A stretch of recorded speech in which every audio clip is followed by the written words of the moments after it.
गुरवे गौरचन्द्राय राधिकायै तदालये कृष्णाय कृष्णभक्ताय तद्भक्ताय नमो नमः। वन्देऽहं श्रीगुरो श्रीयुतपदकमलं श्रीगुरून् वैष्णवांश्च श्रीरूपं साग्रजातं सहगण रघुनाथान्वितं तं सजीवं साद्वैतं सावधूतं परिजनसहितं कृष्णचैतन्यदेवं श्रीराधाकृष्णपादान् सहगण ललिता श्रीविशाखान्वितांश्च नमो ॐ विष्णुपादाय कृष्णप्रेष्ठाय भूतले श्रीमते भक्तिवेदान्त स्वामिनिति नामिने। नमस्ते सारस्वते देवे गौरवाणी प्रचारिणे निर्विशेषशून्यवादी पाश्चात्यदेशतारिणे। जय श्री कृष्ण चैतन्य प्रभु नित्यानंद श्री अद्वैत गदाधर श्रीवासदि श्री गौर भक्तबिंद। हरे कृष्णा कृष्णा कृष्णा हरे हरे, हरे राम राम राम हरे हरे। तो आज के আমরা বৃহস্পতিবার উপলক্ষে আমরা শ্রী চৈতন্য মহাপ্রভুর জীবন চরিত চৈতন্য চরিতামৃত মহাকাব্য মহাপ্রভুর প্রয়াগে গমন খুব ভালো প্রসঙ্গ। আমরাও কালকে প্রয়াগে পৌঁছাবো। অনেক ভক্ত আজকেই পৌঁছে গেছে আমাদের ভক্তরা, এবং 2 ট্রাক প্রায় 1,48,000 গীতা এবং কিছু ছোট বই প্রভুপাদের জীবনী আমরা পাঠিয়ে দিয়েছি। ওটা হয়তো আজকের মধ্যরাত্রেই পৌঁছে যাবে কুম্ভ মেলায় গীতাদান। তো কালকে পৌঁছাবো এবং সেই প্রসঙ্গ আমাদের শুরু হয়েছে। মহাপ্রভু কুম্ভ মেলায় এসেছিলেন। আমরা আগে পড়েছি মহাপ্রভু যাওয়ার পথে প্রয়াগ হয়ে গেছেন, তার কাহিনী আমরা আলোচনা করেছি। প্রয়াগে বারাণসী, প্রয়াগ, তারপরে মথুরা, বৃন্দাবন। ফেরার পথেও মহাপ্রভু তিনি বৃন্দাবন ভ্রমণ সম্পূর্ণ করে তিনি আসছেন প্রয়াগে। প্রয়াগের পথে সেই প্রসঙ্গ নিয়ে আলোচনা করব। আপনাদের সকলকে এই চৈতন্য সুধা মাধুরী, আজকে হচ্ছে 63তম চৈতন্য সুধা মাধুরী ক্লাসে আপনাদের সুস্বাগতম। গুরুপাদ পদ্মের আশীর্বাদ প্রার্থনায় প্রণাম জানাই। নমো ওং বিষ্ণুপাদায় কৃষ্ণপ্রেষ্ঠায় ভূতলে শ্রীমতে জয়পতাকা স্বামিনিতি নামিনে। নমো আচার্যপাদায় নিতাই কৃপা প্রদায়িনে গৌরকথা ধামোদায় নগর।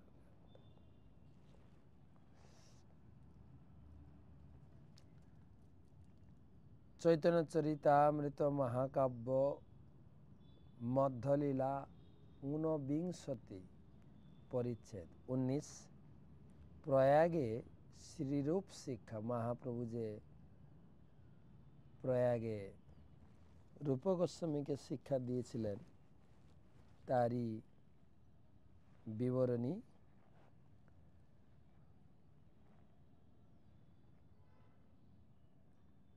শিল ভক্তিবিনোদ ঠাকুর তার অমৃত প্রবাহ ভাষ্যে এই পরিচ্ছেদের কথাসারে বলেছেন, রূপ ও সনাতন রামকেলি গ্রামে চৈতন্য মহাপ্রভুকে দর্শন করার পর থেকেই বিষয় ত্যাগের উপায় চিন্তা করতে লাগলেন।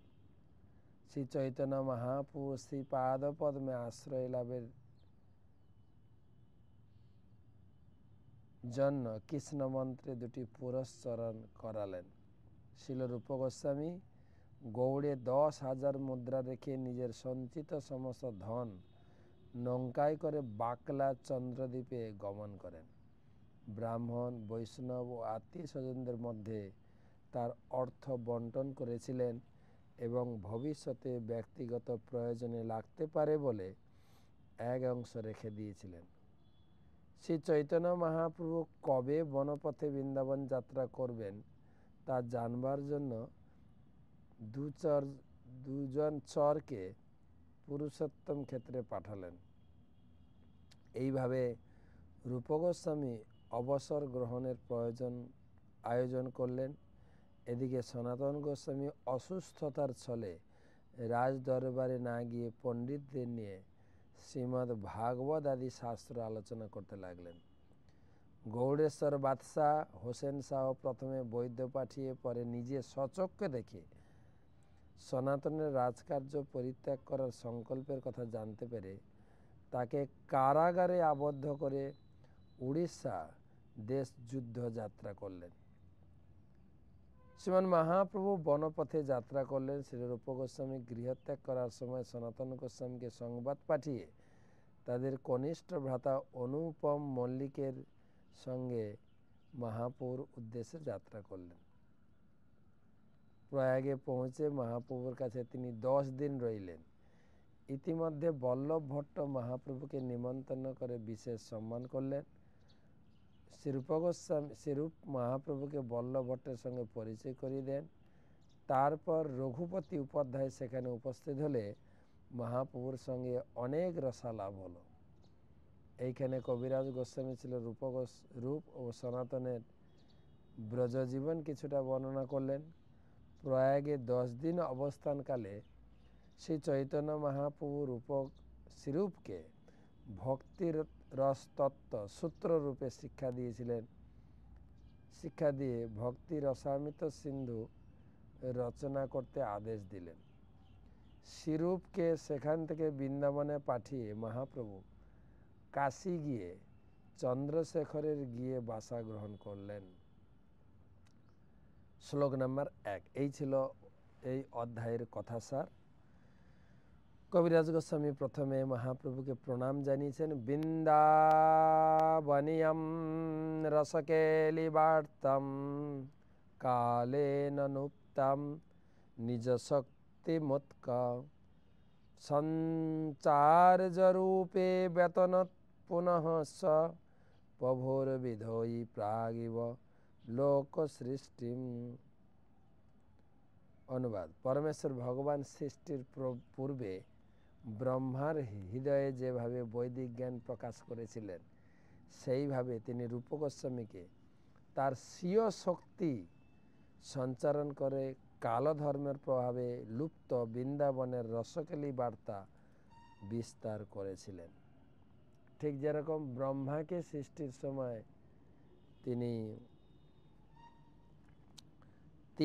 ব্রহ্মা হৃদয় আদি কবে ব্রহ্মাকে যেরকম বেদ জ্ঞান প্রকাশ করেছিলেন, ঠিক রূপ গোস্বামীকেও তিনি সেইভাবে এই অবতারে তার উদ্দেশ্য ভক্তিযোগ প্রচারের যে সূচনা রূপ গোস্বামীর হৃদয়ে তিনি রোপণ করেছিলেন।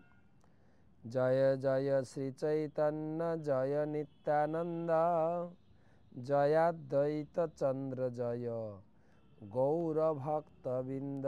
শ্রী মহাপ্রভুর জয় হোক, নিত্যানন্দ প্রভুর জয় হোক, অদ্বৈত চন্দ্রের জয় হোক এবং চৈতন্য মহাপ্রভুর অনন্ত পার্শ্বদের জয় হোক।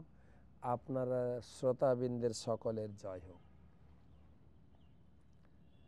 শ্রীরূপ সনাতন রহে রামকেলি গ্রামে প্রভুরে মিলিয়া গেলা আপনে ভবনে। তো রামকেলি গ্রামে মহাপ্রভু চৈতন্য মহাপ্রভুর সঙ্গে সাক্ষাৎ করে রূপ সনাতন তার গৃহে ফেরলেন। একটু পিছন টেনে বলছেন রূপ সনাতন কিভাবে ঘর ছাড়লেন তার একটু বর্ণনা দিয়ে তারপরে রূপ গোস্বামীকে তিনি এই ভক্তিরসামৃত সিন্ধু শোনাবেন।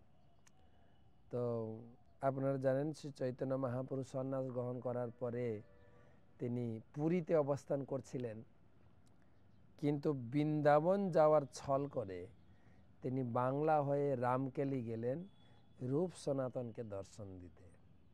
রূপ সনাতন বারে বারে তারা চিঠি লিখেছিলেন মহাপ্রভুকে দৈন্যভাবে আমরা দর্শন করতে চাই। দুই ভাই বিষয় ত্যাগের উপায় সৃজিল, বহু ধন দিয়া দুই ব্রাহ্মণে বরিল। তো রূপ সনাতন এসে মহাপ্রভুর সঙ্গে মিলিত হয়েছেন, তারপরে যে যার ঘরে চলে গেছেন। তো ধীরে ধীরে তারা কি করে এই রাজকার্য ছাড়বেন, আমরা তো চাকরি পাওয়ার জন্য দৌড়াচ্ছি। রূপ সনাতন চাকরি কি ছিল জানেন? রূপ গোস্বামী ছিলেন অর্থমন্ত্রী, সনাতন গোস্বামী ছিলেন মুখ্যমন্ত্রী। দুজনই মহাপ্রভুর দর্শন পেয়ে যে অমৃত যে লাভ পেয়েছেন তাদের কাছে আর এই চাকরি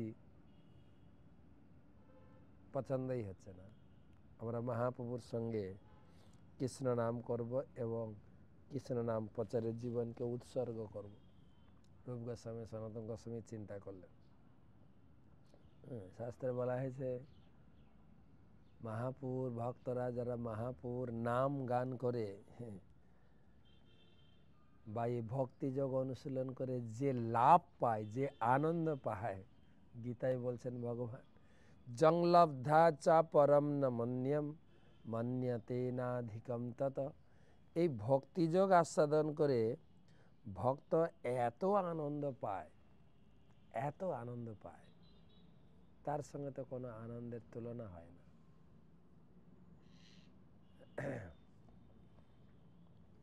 তো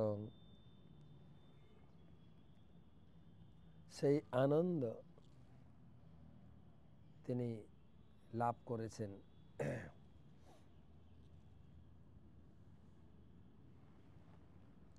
তো মহাপ্রভু সেটাই শেখাচ্ছেন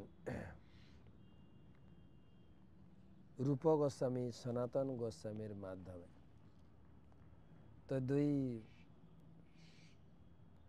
ভাই কি করে রাজকার্য ছাড়বেন সেই চিন্তা করে দুজন ব্রাহ্মণকে হাতিয়েছেন, টাকা পয়সা দিয়ে বুঝিয়ে সুঝিয়ে কৃষ্ণমন্ত্রে করাইল দুই পুরশ্চরণ অচিরাত পাইবারে চৈতন্য চরণ। তো পুরশ্চরণ মানে কৃষ্ণ মন্ত্র দিয়ে তাদেরকে এক প্রকার দীক্ষা, দুজনকে দীক্ষা দিয়ে এবং চৈতন্য মহাপ্রভুর অচিরেই তুমি দর্শন পাবে এই আশীর্বাদ দিয়ে তাদেরকে নিয়ে প্রভুপাদ তাৎপর্য লিখছে পুরস্চরণ একটি বৈধী অনুষ্ঠান যা সুদক্ষ সদ্গুরু অথবা ব্রাহ্মণদের পরিচালনায় অনুষ্ঠিত হয়। কোনো বিশেষ বাসনা চরিতার্থ করার উদ্দেশ্যে তা অনুষ্ঠিত হয়। কি করতে হয় না, খুব ভোরে উঠে হরে কৃষ্ণ মহামন্ত্র কীর্তন করা, মন্দিরে আরতি সহকারে ভগবানের অর্চনা করা ইত্যাদি পুরস্চরণের অঙ্গ। পঞ্চদশ অধ্যায়ে 108 শ্লোকে পুরস্চরণ সম্বন্ধে বিস্তারিতভাবে আলোচনা করা হয়েছে। ওটা আর বিস্তারিত বলছি না। এবার তাদেরকে পুরস্চরণ করে শিরূপ গোসাই তবে নৌকাতে ভরিয়া আপনার ঘরে আইলা বহু ধন লইয়া। তারপরে তিনি সেই মন্ত্রিত্ব অবস্থায় যা ধন সম্পদ পেয়েছিলেন, তখন তো আর ব্যাংক ছিল না যে ব্যাংকে ট্রান্সফার করা হবে বা ব্যাংকে রাখা হবে, তখন তো মাটির নিচে পুঁতে রাখতেন অথবা ঘরে সিন্ধুকে বা ঘোড়া বলে না, ঘোড়াতে রাখতেন। তো সমস্ত ধন সম্পদ নিয়ে নৌকা চড়ে নৌকা ভর্তি করে রাতারাতি পালিয়ে গেলেন। ব্রাহ্মণ বৈষ্ণবে দিলা তার অর্ধ ধনে, 1/4 ধন দিলা কুটুম্ব ভরণে।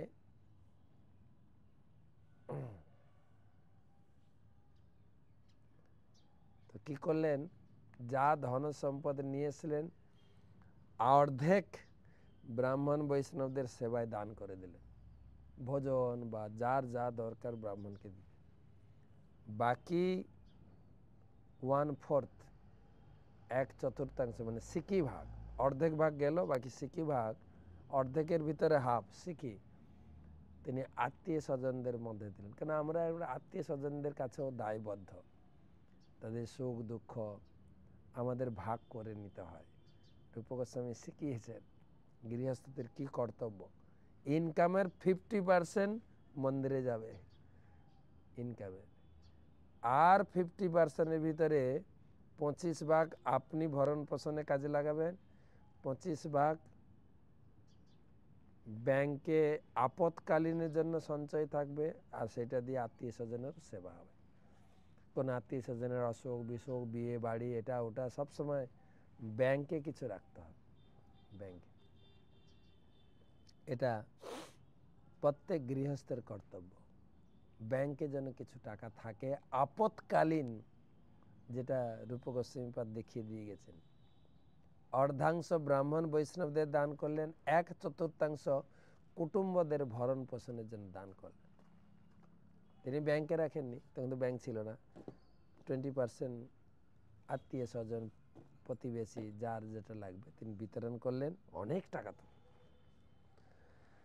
তার মানে বোঝানো হচ্ছে যে এখানে প্রভুপাদ লিখছেন কিভাবে সঞ্চিত ধন সম্পদ বন্টন করে অবসর গ্রহণ করতে হয়, এটি তার একটি ব্যবহারিক দৃষ্টান্ত। আপনি সারা জীবন চাকরি করেছেন, এখন রিটায়ার্ড অর্থাৎ অবসরপ্রাপ্ত, যা ধন সম্পদ পাবেন কিভাবে ব্যবহার করবেন রূপ গোস্বামী দেখিয়েছেন। কি না, যোগ্য ব্রাহ্মণ ও ভগবানের শুদ্ধ ভক্তদের অর্ধাংশ দান করুন, 1/4 আত্মীয় স্বজনদের ভরণ পোষণের জন্য দান করুন, বাকি 1/4 ভবিষ্যতে সংকটকালে প্রয়োজন হতে পারে রেখে দিতে পারেন। এখানে প্রভুপাদ ইনকাম নয়, মানে রিটায়ার্ডের সময় যে সমস্ত আপনি টাকা পাবেন তার ভাগ বাঁটোয়ারা করলেন। ধরুন আপনি 20 লাখ টাকা পাবেন, 10 লাখ টাকা মন্দিরে দেবেন, 5 লাখ টাকা আত্মীয় স্বজন পাড়া প্রতিবেশী বন্ধু বান্ধব যার দরকার তাকে একটু সাহায্য করুন, বাকি 5 লাখ টাকা রেখে দেন কিসের জন্য, দণ্ডবন্ধ লাগি চৌঠি সঞ্চয় করিলা, ভালো ভালো বিপ্রস্থানে স্থাপ্য করিলা। দণ্ডবন্ধ মানে মামলা মোকদ্দমা হতে পারে, কারোর অসুখ বিসুখ হতে পারে, তাই তখন তো ব্যাংক ছিল না, ভালো ভালো বিশ্বস্ত ব্রাহ্মণের কাছে রাখলেন। এটা গেলে আপনার রিটায়ার্ডের পরে যে সঞ্চিত ধন পাবেন। এটাও করতে পারেন যে আমরা যা ইনকাম করি, রূপ গোস্বামী দেখিয়েছেন যদি আপনার মাসে 10,000 টাকা ইনকাম, 5,000 টাকা যাবে মন্দিরে। জানি না কতটা দিচ্ছেন, নীতিটা এটাই, কমপক্ষে কিছু অংশ তো দেন, কিছু অংশ গুরু বৈষ্ণবের সেবায়।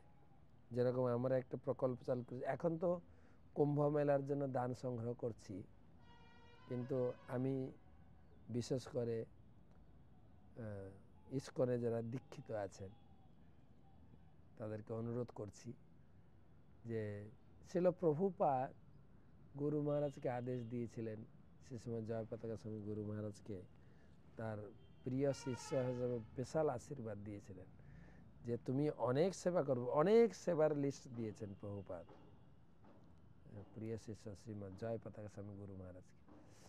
তার ভিতরে একটা মুখ্য কাজ দিয়েছিলেন যে প্রতি মাসে 10,000 বড় বই এবং 1 লক্ষ ছোট বই তোমাকে বিতরণ করতে হবে।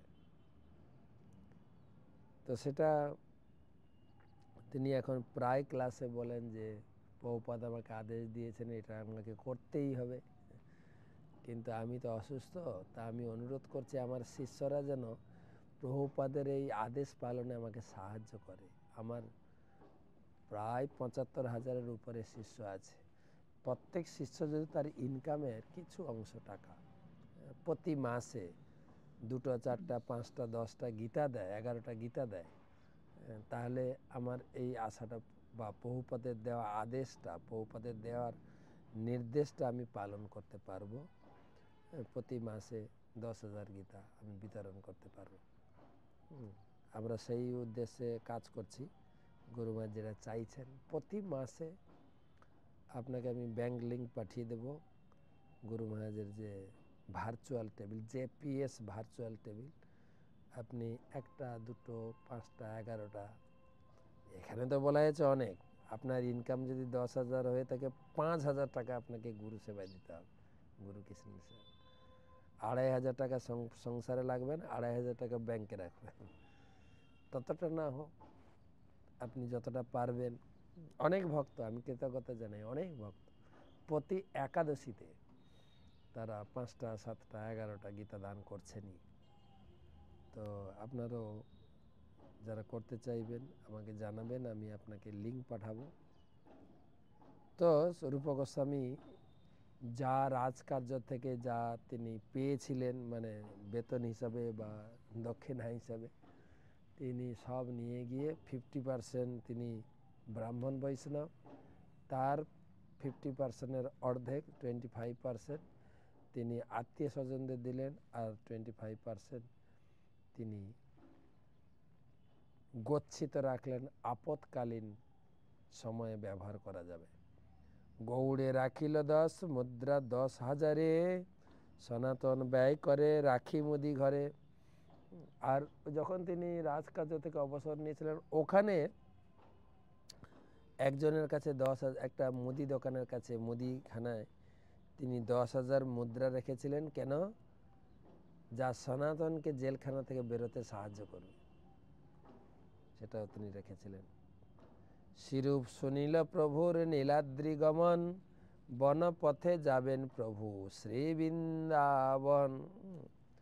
রূপ গোস্বামী খবর পেয়েছিলেন যে মহাপ্রভু এই রামকেলিতে আমাদের সঙ্গে সাক্ষাৎ করে তিনি সেই যাত্রায় বৃন্দাবন যাননি, তিনি ফিরে গেছেন।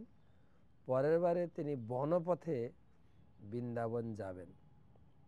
শিরূপ গোসাই নীলা চলে পাঠাইল 2 জন, এবে যবে বৃন্দাবন করে ন গমন। রূপ গোস্বামী 2 জন চর পাঠিয়েছিলেন যে মহাপ্রভুর বৃন্দাবন যাওয়ার তিথি নক্ষত্রটা কখন তিনি বৃন্দাবন যাচ্ছেন।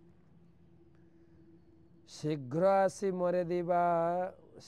আসি মরে তার দিবা সমাচার, শুনিয়া তদরূপ করিব ব্যবহার। তখন তো হোয়াটসঅ্যাপ ইমেল কিছু ছিল না বা ফোন ছিল না, তাই লোক সমাচারের মাধ্যমে। তাই রূপ গোস্বামী তো রাজকার্যে নিপুণ ছিলেন, তিনি 2 জন লোক পাঠিয়েছেন গুপ্তভাবে মহাপ্রভুর বৃন্দাবন যাওয়ার রুটিনটা যখনই তুমি জানতে পারবে সঙ্গে সঙ্গে এসে আমাকে খবর দেবে। এবথা সনাতন গোসাই ভাবে মনে মনে, রাজা মরে প্রীতি করে সে মোর বন্ধনে।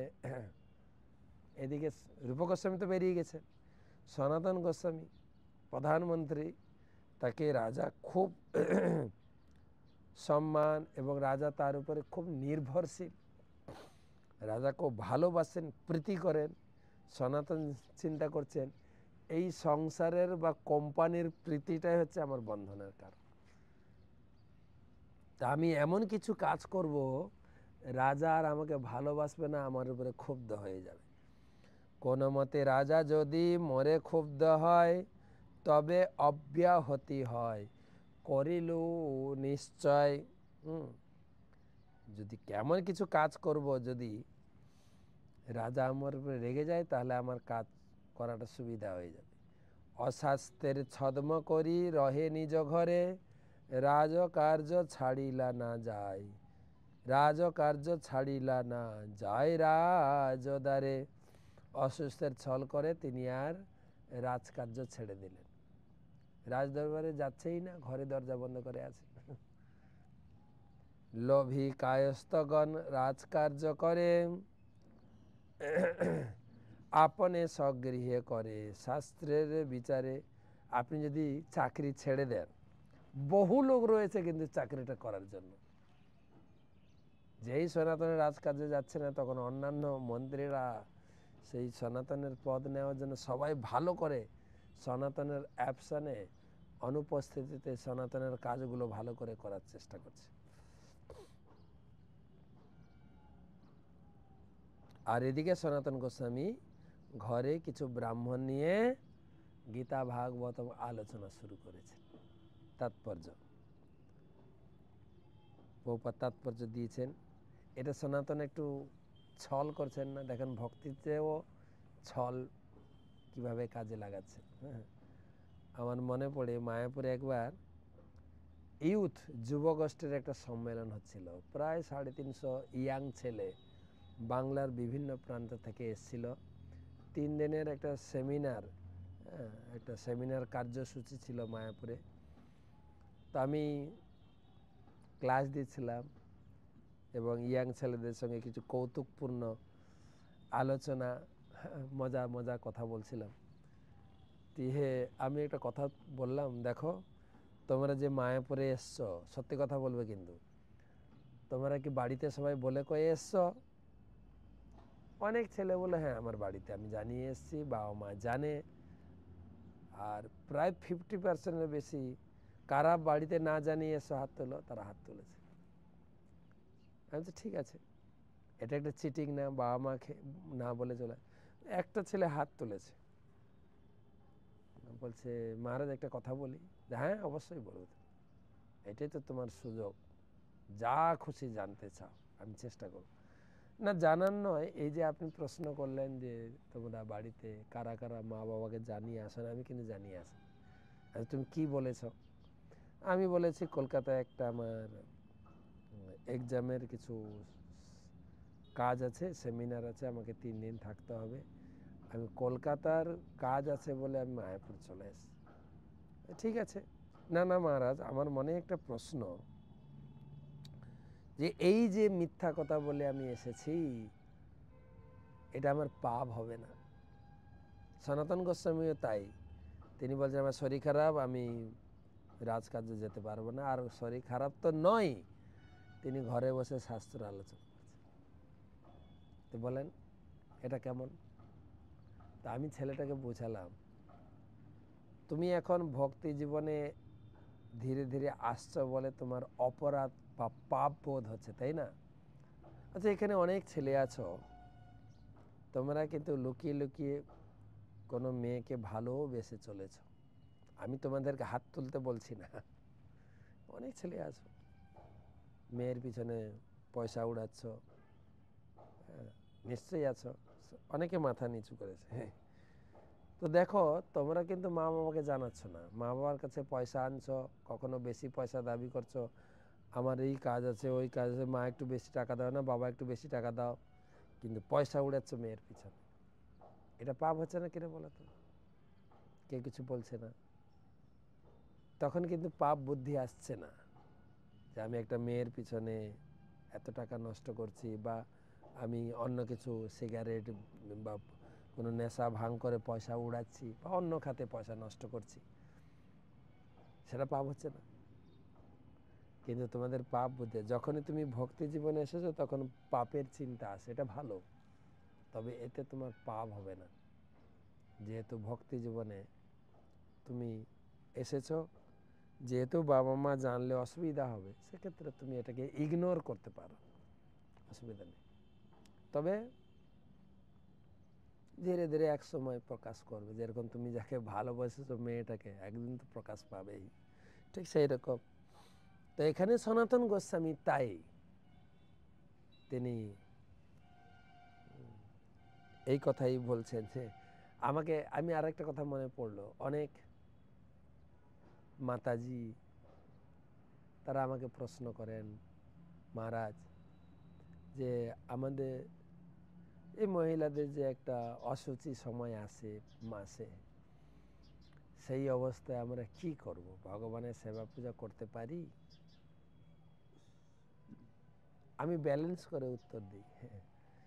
গ্রামে গঞ্জের একটা নিয়ম আছে, কিন্তু ওই অবস্থায় কোনো শুভ কাজ করতে নেই। শুভ কাজ করা তো দরকার, স্পর্শ করতে নেই।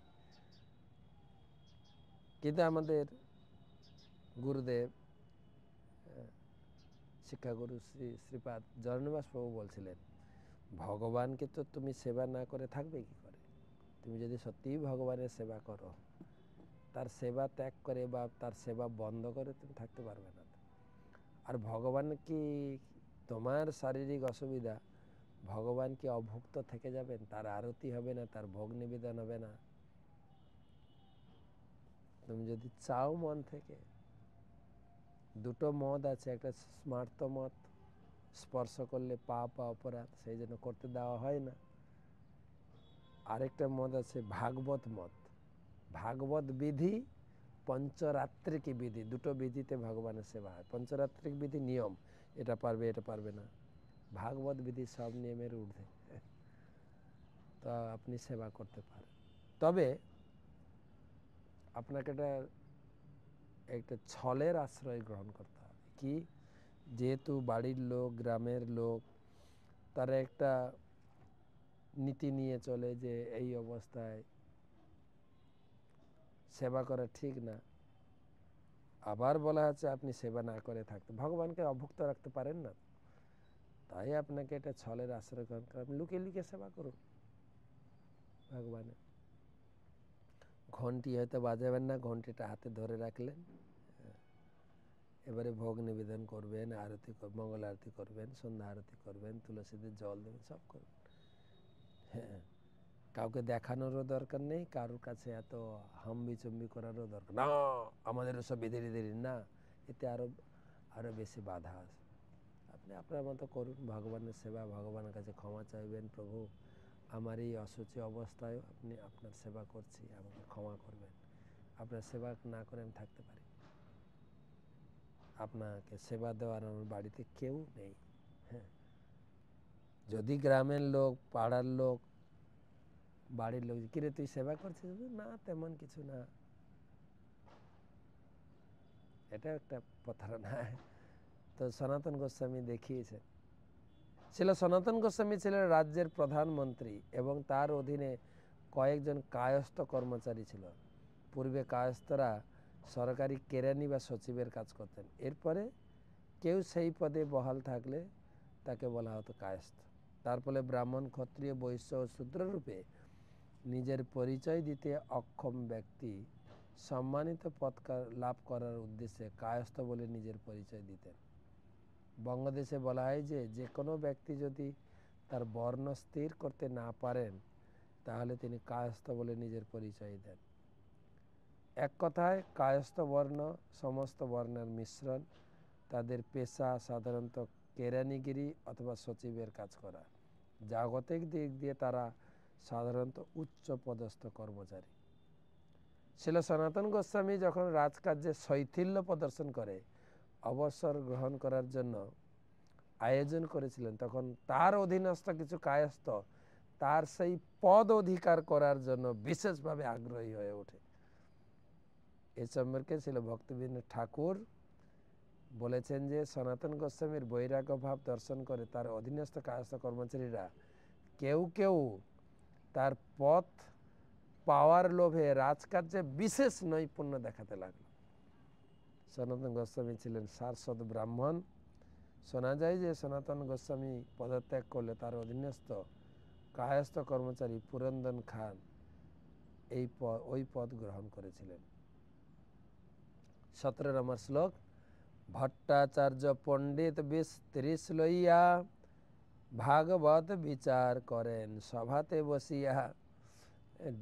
20-30 জন ব্রাহ্মণ বৈষ্ণবকে নিয়ে সনাতন গোস্বামী ভাগবত আলোচনা করেছিলেন বাড়িতে বসে।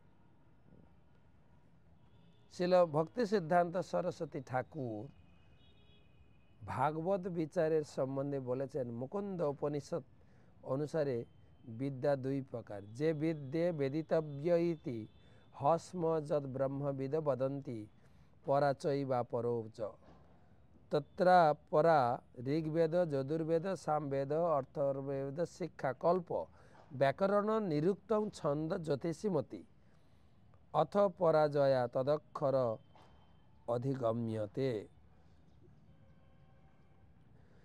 বিদ্যা দুই প্রকার, পারমার্থিক বিদ্যা এবং জাগতিক বিদ্যা। জড়জাগতিক জ্ঞান সব কয়টি বেদ, ঋগ্বেদ, যজুর্বেদ, সামবেদ, অথর্ববেদ এবং তাদের অনুবর্তী বেদের অনুবর্তী শিক্ষা, কল্প, ব্যাকরণ, নিরুক্ত, ছন্দ, জ্যোতিষ অপরাবিদ্যার অন্তর্গত। পরাবিদ্যার দ্বারা অক্ষর, ব্রহ্ম, পরমতত্ত্ব হৃদয়ঙ্গম করা যায়। বৈদিক শাস্ত্রে বেদান্ত সূত্রে পরাবিদ্যা রূপে স্বীকৃত। শ্রীমদ্ ভাগবত পরাবিদ্যার বিশ্লেষণ। মুক্তিকামী বৈদান্তিকেরা ধর্মার্থকামীর মতো কৈতবযুক্ত। ধর্ম, অর্থ, কাম এবং মোক্ষকে বলে চতুর্বর্গ। সেগুলি নিকৃষ্ট অপরাবিদ্যার অন্তর্গত। যে শাস্ত্র চিৎ জগৎ, পারমার্থিক জীবন, চিন্ময় স্বরূপ, চিন্ময় আত্মা সম্বন্ধে তথ্য প্রদান করে তাকে বলে পরাবিদ্যা।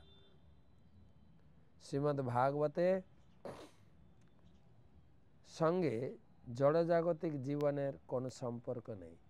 তা জীবকে পারমার্থিক তত্ত্ব সমন্বিত উৎকৃষ্ট পরাবিদ্যা শিক্ষাই দান করে। শিল সনাতন গোস্বামী শ্রীমদ্ ভাগবত আলোচনায় যুক্ত ছিলেন, অর্থাৎ তিনি অপ্রাকৃত পরাবিদ্যা আলোচনায় ব্যস্ত ছিলেন। কর্মী, জ্ঞানী অথবা যোগীরা শ্রীমদ্ ভাগবত আলোচনার যোগ্য নন। সেই সম্বন্ধে শ্রীমদ্ ভাগবতেরই দ্বাদশ স্কন্ধে 13 অধ্যায়ে 18 শ্লোকে বলা হয়েছে, শ্রীমদ্ ভাগবতম পুরাণম অবলম যত বৈষ্ণবানাং প্রিয়ম যস্মিন পারমহংস মেকমমলম জ্ঞানম পরম গীয়তে তত্র জ্ঞান বিরাগ ভক্তি সহিতম নৈষ্কর্মাবিষ্কৃতম তৎশ্রীণম সুপঠন বিচারণম পরোভ্যব্য বিমুচ্যতে পরো ভক্তিয়া বিমুচ্যেত নরঃ। শ্রীমদ্ ভাগবত যদিও পুরাণের অন্তর্গত, তবে তা অমল পুরাণ। তাতে কোনো জড় বিষয়ের আলোচনা নেই। তা অপ্রাকৃত বৈষ্ণব ভক্তের মতো। শ্রীমদ্ ভাগবতে যে বিষয়ে আলোচনা করা হয়েছে তা পরমহংসদের জন্য। সে সম্বন্ধে পরমা নির্মত শরণাম সতাম। পরমহংস হচ্ছেন তিনি যিনি জড়স্তরে অধিষ্ঠিত নন, যিনি কারোর প্রতি ঈর্ষাপরায়ণ নন। শ্রীমদ্ ভাগবতে জীবকে জ্ঞান ও বৈরাগ্যের অপ্রাকৃত স্তরে উন্নীত করার পন্থা এবং ভগবত ভক্তি সম্বন্ধে আলোচনা করা হয়েছে। শ্রীমদ্ ভাগবতে আরও বলা হয়েছে, তৎশ্রদ্ধানা মুনয় জ্ঞান বৈরাগ্য যুক্তয়া পসন্তাত্মনি চাত্মানম ভক্তা শ্রুত গৃহীতয়া। জ্ঞান ও বৈরাগ্যযুক্ত ঐকান্তিকভাবে জিজ্ঞাসু মুনি ঋষিরা বেদান্ত শ্রুতি শ্রবণ করে ভগবানের সেবা সম্পাদন করার মাধ্যমে আত্মাস্বরূপ পরমেশ্বর ভগবানকে দর্শন করে। এটি আবেগপ্রবণ নয়। ভগবত ভক্তি সম্পাদনের মাধ্যমে জ্ঞান ও বৈরাগ্য লাভ হয়। ভক্তিয়া শ্রুত গৃহীতয়া, অর্থাৎ সুপ্ত ভগবত চেতনা যা কৃষ্ণ ভাবনার অমৃত জাগ্রত করা যায়। কৃষ্ণ ভাবনামৃতের উন্মেষ হলে সর্বপ্রকার ধর্ম, অর্থ, কাম ও মোক্ষ বাসনা থেকে মুক্ত হওয়া যায়। এই পরিত্রাণকে বলা হয় নৈষ্ক্রম। অর্থাৎ কেউ যখন এইভাবে ভববন্ধন থেকে পরিত্রাণ লাভ করেন, তখন তার আর জড় সুখ ভোগ করার জন্য কঠোর পরিশ্রম করার বাসনা থাকে না। শ্রীমদ্ ভাগবতে শিল ব্যাসদেবের সর্বশেষ সুপক্ষ অবদান এবং তা ভগবানের সেবায় যুক্ত আত্মজ্ঞানী ভগবত ভক্তদের সবাই পাঠ ও শ্রবণ করতে হয়। তার ফলে সব রকম জড়বন্ধন থেকে মুক্ত হওয়া যায়। সনাতন গোস্বামী সেই পন্থা অবলম্বন করে রাজকার্য থেকে অবসর গ্রহণ করে তত্ত্ববেত্তা পণ্ডিতদের সভায় শ্রীমদ্ ভাগবত আলোচনায় যুক্ত হয়েছিলেন। আর দিন গৌড়েশ্বর সঙ্গে একজন আচম্বিতে গোসাই সব হাতে কইল আগমন। সনাতন আসছে না, শরীর অসুস্থ বলে জানিয়ে দিয়েছেন আমি যাব না।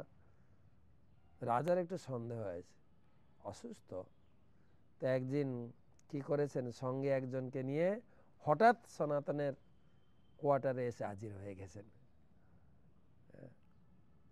সেই সময়কার বাংলার নবাবের নাম ছিল আলাউদ্দিন সৈয়দ হোসেন শাহ শরীফ মক্কা, আমরা সংক্ষেপে বলি হোসেন শাহ। এবং তিনি 1420 শকাব্দ থেকে 1443 পর্যন্ত শকাব্দ পর্যন্ত সিংহাসনে অধিষ্ঠিত ছিলেন। 1424 শকাব্দে সনাতন গোস্বামী পণ্ডিতদের নিয়ে সে ভাগবত আলোচনা করেছিলেন। এখানে টাইমও দিয়ে গেছেন। তো এরপরে কি হলো, সনাতন গোস্বামী ভাগবত পাঠ করছেন প্রায় 20 জন পণ্ডিত এবং বৈষ্ণব ব্রাহ্মণদের নিয়ে। আর ওদিকে বলে দিয়েছে আমার শরীর খারাপ, আমি যাব না রাজকার্য। আর এদিকে ঘরে বসে ভাগবত পাঠ করছেন। রাজা সন্দেহ করে একজন লোক নিয়ে এসে রাজ দরবারে পৌঁছে গেছেন। এর পরের আলোচনা পরের বৃহস্পতিবার একদম কুম্ভ থেকে আমরা আলোচনা করে শোনাবো আপনাদের। দান কার্যসূচি যেটা চলছে, কালকে থেকেই, কালকে তো পৌঁছাবো, তবে কালকে থেকে প্রচার মানে গীতাদান শুরু হয়ে যাবে। যে ভক্তরা আজকে পৌঁছে গেছেন তারা শুরু করে দেবেন। তবে আমি যাব কালকে সন্ধ্যায় পৌঁছাবো প্রয়াগে। পরশু দিন থেকে মূল গীতাদান শুরু হবে। এবং এই মকর সংক্রান্তির যে যোগ আছে প্রচুর ভিড় হবে, বিশেষ করে 13, 14, 15 দুই দিনই মেন স্নান, 14, 15, 13, 14, 15 প্রচুর ভিড় হবে। আমরা যে গীতা আমরা হাতে পেয়েছি সেগুলো দান করব। আমি কৃতজ্ঞতা জানাই চৈতন্য মহাপ্রভুর শিক্ষা গ্রুপের পক্ষ থেকে গীতা দান এসে শিবনাথ বেড়া একটি, স্বর্গীয় প্রজ্ঞা মণ্ডল 1, স্বর্গীয় বারেন্দ্রনাথ মণ্ডল 1, রাজু ঝা একটি গীতা, জ্ঞানেশ্বর একনাথ খাবে একটি, সুমন মণ্ডল একটি, রীতা হালদার একটি, জ্যোতিলাল দাস দুটি, বীণা দাস দুটি, অপর্ণা দাস মণ্ডল দুটি, গোবিন্দচন্দ্র মণ্ডল একটি, বৃষ্টি মণ্ডল একটি, ত্রিপর্ণা মিত্র একটি, ছবি রায় একটি, সৌমিক রায় একটি, স্বর্গীয় বিনয় ভূষণ দাস একটি। সেই সঙ্গে জয়কৃষ্ণচন্দ্র দাস সৌদি থেকে 108টি গীতা, মাধুরী মমতাময়ী দেবী দাসী মুম্বাই থেকে 200টি গীতা, অমৃতা মাধবী দেবী দাসী একটি,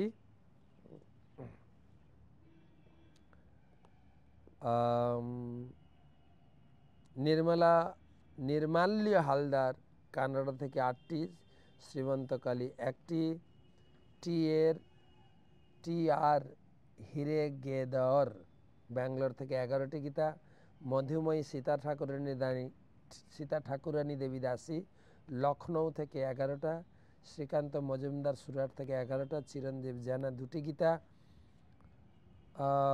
চিন্ময়ী আস বাঁকুড়া থেকে 11টি গীতা, অতিচন্দ্র কৃষ্ণ দাস কলকাতা থেকে 4 জন মিলে 44টি গীতা, বিমলা গোপালকৃষ্ণ 14টি স্মল বুক, আশা রবিশঙ্কর 12টি, আচ্ছা রাম সৌম্য আর 11টি, শোভা গণেশ 11টি, সুধা HS 11টি, আশা TN 5টি, স্বপ্না দাস মালদা থেকে 2টি, দীপক খাদাদি 12টি, শুভজিৎ খাটুয়া 1টি, তাপস দাস 4টি, স্নিগ্ধা মাধবী দেবী দাসী হরিয়ানা থেকে 2টি। তো আজকে এই পর্যন্ত থাক। তো যারা যারা গীতাদানের কার্যসূচিতে অংশগ্রহণ করেছেন তাদের কৃতজ্ঞতা এবং ধন্যবাদ জানাই। সেই সঙ্গে গীতা বক্তা ভগবান শ্রীকৃষ্ণের চরণে আপনাদের এবং আপনাদের পরিবারের সকলের মঙ্গল কামনা করি। হরে কৃষ্ণ কৃষ্ণ কৃষ্ণ হরে হরে, হরে রাম রাম রাম হরে হরে। এই গীতাগ্রন্থ আমরা যাচ্ছি গুরু মহারাজের পক্ষ থেকে সাধু সন্ত পুণ্যার্থীদের হাতে তুলে দেব। উপযুক্ত স্থানে উপযুক্ত সময়ে উপযুক্ত ব্যক্তিকে আপনার দান পৌঁছে দেব। এবং অনুরোধ জানাই আপনারা আপনাদের আত্মীয় স্বজন এবং পরিচিত জনকেও এই সুযোগ করে দিন, তারাও যেন কিছু গীতা দান করে। আমাদের অনেক গীতার প্রয়োজন। আগামী ফেব্রুয়ারি 10 তারিখ পর্যন্ত আমরা এই কার্যসূচি চালু রেখেছি, যেহেতু আমি ওখানে থাকব। ফেব্রুয়ারি 10 9 তারিখ পর্যন্ত যা গীতা পাবো ওখানে নিজে হাতে আমি তুলে দেব পুণ্যার্থীদের হাতে। দুটো প্রশ্ন নেব। নিত্য সেবা গৌরাঙ্গ দাস প্রশ্ন করেছেন, মহারাজ আমার একটা জিজ্ঞাসা, ভগবানের 3টি শক্তির মধ্যে একটি শক্তি বহিরঙ্গা শক্তি, এই শক্তির মালিক হলেন মহামায়া অর্থাৎ দুর্গা দেবী, যিনি হলেন পরম বৈষ্ণবী, তিনি এই জড়জগতের জীবদের কেন এত কষ্ট দেন? মহারাজ কোন ভুল করে থাকলে ক্ষমা করুন। ভালো প্রশ্ন। কখনো কখনো বাবাও শাস্তি দেন, মাও পিটান বাচ্চাকে। আপনি হয়তো বাবা বাচ্চাকে মারেন, তার মানে কি বাচ্চার মঙ্গল চান না? বাচ্চাকে একটু শুধরাতে হবে না? শাসন করে, অবশ্য শাসন করে যে সোহাগ করেছে, তার উপরে অত্যন্ত সোহাগ ভালোবাসা প্রীতি রয়েছে, সেই জন্য শাসন করেন। মা দুর্গাও আমাদের জগৎ জননী, আমাদের মা, তিনি বৈষ্ণবী, তিনি এইভাবে শাসন করে শোধন করে কৃষ্ণ ভক্তিতে নিয়ে আসেন, না হলে আমরা শুধরাবো কি করে? সেই জন্য তিনি এটা করেন, তাকে এই দায়িত্ব ভগবান দিয়েছেন, তিনি জগৎ জননী মা। আর একটি প্রশ্ন অনন্তরূপ নিতাই দাস প্রভু পুনা থেকে। আমার প্রশ্ন হলো, মহারাজ ঋষভদে অবধূত হয়ে তিনি চিন্ময় স্তরে থাকা সত্ত্বেও তার মলিন শরীরে এক স্থানে পিশাচের মতো থাকতেন কেন? যেরকম শিব ঠাকুর, তিনি জনসঙ্গম জনসমাজ থেকে এড়িয়ে নিশ্চিতে ভগবানের ধ্যান, ভগবানের চিন্তা, ভগবানের মালা জপ করার জন্য সমাজে থাকেন না, শ্মশানে থাকেন। ঠিক ঋষভদেবও সেটা শিখিয়েছেন। সম্পূর্ণরূপে তিনি এই কি বলা যায়, তিনি এই জড় চেতনা থেকে, মানে জড় জগতের সংস্কার থেকে, লোকের বিরক্ত থেকে তিনি নিশ্চিত কৃষ্ণ ভাবনায় ধ্যান করে এই জগৎ থেকে বিদায় নেওয়ার জন্য তিনি এই ধরনের আচরণ করে গেছেন। গায়ে পায়খানা, প্রস্রাব, চুল এলোমেলো উলঙ্গ থাকতেন, তার কাছে কেউ যেত না। তো এটাই ছিল তার উদ্দেশ্য। যাই হোক, অনেক রাত হয়ে গেছে, আমি এখানে সমাপ্ত করছি। কালকে মনে হয় একাদশী, মনে হয় সম্ভবত কালকে একাদশী করবেন ভালো করে।